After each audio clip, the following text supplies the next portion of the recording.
มินไอนะไซยารตุตตาจิรีแล้วรถของพ่อค้าเนี่ยมาจากไหนไซยารตุตตาจิรีมินอัมรีกา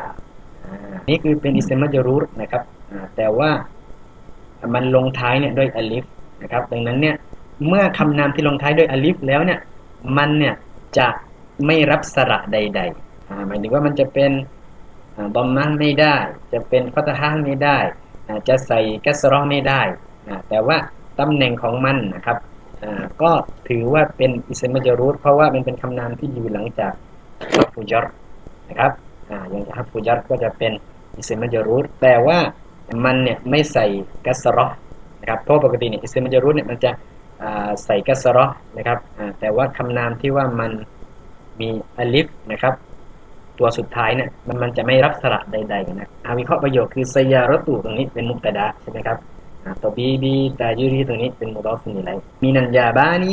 มินอัมรีกาตรงนี้เป็นยารุนวะมัจรูรุนชิบุนจุมละขบัรหนังสือภาษาอาหรับมาดีนะมีคลิปสอนฟรีตลอดทั้งเล่ม